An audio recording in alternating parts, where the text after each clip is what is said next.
Hey, what's up, guys? It's Gorilla Hands. I'm bringing you some Call of Duty content. I promise it wasn't strictly going to be Gears of War 3 for the next couple of months, although I'm going to be playing that game a lot. But I've got plenty of Call of Duty gameplay stored up on my hard drive, and I thought I put up a game that I don't really put up all that often, World at War. Normally I throw up COD 4, Modern Warfare 2, and Black Ops. Don't have a whole lot of World at War content, mostly because I didn't play this game much. I actually really did not like this game when it was first released. And the biggest contributor to that is I didn't like the semi-automatic rifles or the bolt-action rifles. They didn't fit my playstyle, and to be honest, I wasn't good at them or good using them. Anytime I tried to use it, I didn't have a very fast trigger finger and would get down very quickly. I didn't like the gameplay, played some campaign zombies, and then threw it to the wayside. Went back to Call of Duty 4.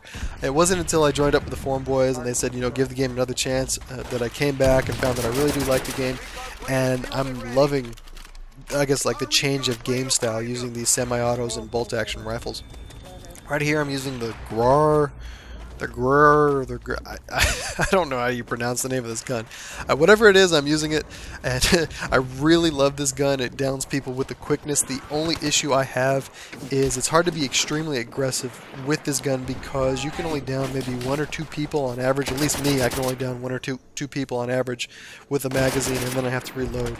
So if you're very aggressive and you find a group of people, you're going to have to reload a lot in the middle of a gunfight, which can be very problematic. So yeah, you have to be very situationally aware whenever you're running around trying to flank people. You don't want to run into too large a group of people whenever you have this gun. But I do like its accuracy and its iron sights, and it works extremely well at range. So yeah, I like the change of playstyle playing World at War. The only issue I have right now with this game is the rampant amount of hackers that just absolutely plague every lobby. I put up a video a week ago that was just from one game session that showed off all the different hackers. And that wasn't everything. There was a bunch more instances where there were hackers in there. And right there I thought there was more. I'm not used to that gun. I don't use it very often. I thought there was more ammo in the magazine. If I had the MP40 with extended mags, I would have been fine. But yeah, no, that video I put up was only a small fraction of the amount of hackers I ran into in that one session. I just didn't feel like wanting to render all of the gameplay and editing it all together. But yeah, trust me, it's really bad. The other problem is it's difficult to get into a lobby, especially if you have a party. I think when I tried to play this game a week ago, it was me and a couple people stateside and then a couple people in Europe. And it would take anywhere from 5 to 10 minutes just to find a lobby, and then 9 times out of 10 that lobby had some rainbow colored hacker like XOX legit headshot mods or whatever it was, and you know, there's not a whole lot you can do whenever you're playing with these guys, especially because we were playing TDM. That game mode had the most amount of players on at a time, or at the time, so it was the only lobby we could get into. And if the guy had God mode, there's nothing you can do about it. You can try to outslay his teammates, but he's running around blowing everybody away and not caring about anything. I don't understand the incentive for it. I remember as a kid, whenever I cheated in single-player games, you know, I'd like in StarCraft, I'd get unlimited cash or something like that. The game got really boring. And very quickly. Like, there was no incentive to play it because I just burned through it real quickly, and it just sucked. So I don't know why. I guess people want to troll. It's the only thing I can see why people want to do it. There's no competitive aspect anymore.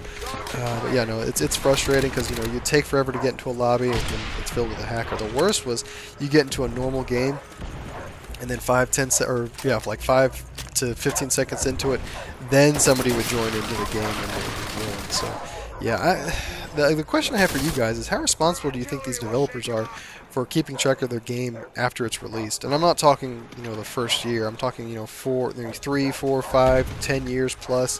I can see after a certain period of time there is a cutoff line, like you just have to let the game go to the wayside. But when do you think that time frame is? I mean, for Blizzard, they just patched Diablo 2 a couple months ago, and that game is more than 10 years old. So there's some developers out there that are still taking care of their games well after release. And right here, I'm really glad I have the suppressor because I catch a bunch of these guys off guard. Yeah, no, with World at War, what is this game, like 3 or 4 years old? I mean, I feel like that's still within range that Treyarch needs to take a look at it and try to fix it. Because if I were to go out and buy this game full retail price right now, I couldn't fully enjoy the multiplayer. There's just, I mean, obviously the game volume is much lower, so it's harder to get into lobbies, but there's just hackers. I mean, there's no incentive to play the multiplayer, which is a huge portion of this game, because there's so many hackers in it. And the same really could be said about Call of Duty 4. So I don't know. What do you guys think? When do you think? I mean, I know that the developers have to work on new games. I know Treyarch's probably already planning on their next Call of Duty, and Infinity Ward is working on Modern Warfare 3 right now. But I mean, when do you guys think they should go back, and when do you think they should stop supporting games? I have heard from Robert Bowling that after Modern Warfare 3 is out and all of the little bugs and problems are fixed with that, they're going to go to Modern Warfare 2. They're going to try to shore that game up a little bit. They're going to patch some stuff with that apparently, and then after that, they're going to go to Call of Duty 4 and take a look at it and try to fix the hacking. So yeah, that'd be kind of cool, I guess. Oh, and right here, there's a million people hacking, they're cheating, they're being complete a-holes, and this guy has a problem with me playing the game normally.